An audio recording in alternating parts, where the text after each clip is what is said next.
Sweet கார்னும் சீஸும் வச்சு எப்படி bread sandwich செய்யுதுன்னு பார்க்கலாங்க. அதுக்கு பிரெட் 6 ஸ்லைஸ் எடுத்துக்கோங்க.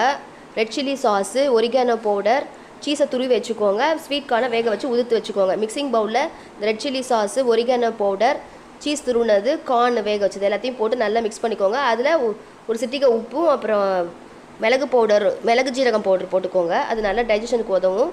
இது எல்லாத்தையும் நல்லா மிக்ஸ் பண்ணிவிட்டு ப்ரெட்டில் வந்து ரெட் சில்லி சாஸை தடவிட்டு அதுக்கப்புறமா இந்த நம்ம கலந்து வச்சதை நல்லா ஸ்ப்ரெட் பண்ணிக்கோங்க. ஸ்ப்ரெட் பண்ணிவிட்டு வெள்ளரிக்காவையும் தக்காளியும் நடுவில் இது மாதிரி வச்சுக்கோங்க. நல்லா ரவுண்டாக அரிஞ்சு வச்சுக்கோங்க. அதை வச்சுட்டு அதுக்கப்புறமா நம்ம இந்த 3 ஸ்லைஸில் இந்த மாதிரி ப்ரெட்டை வந்து ஸ்ப்ரெட் பண்ணிவிட்டு இந்த நம்ம தடவி வச்சுட்டு அதுக்கப்புறமா நம்ம சாதா ப்ரெட்டை எடுத்து இந்த மாதிரி பட்டர் போட்டு தவாவில் நல்லா டோஸ்ட் பண்ணிக்கோங்க. 2 பக்கமும் நல்லா டோஸ்ட் பண்ணிவிட்டு இதோட சாஸ் வச்சு சாப்பிட்டா ரொம்ப டேஸ்ட்டாக இருக்குங்க. செஞ்சு பாருங்கள், டேஸ்ட் பாருங்கள். மறக்காமல் என் சேனலை சப்ஸ்கிரைப் பண்ணிவிடுங்க.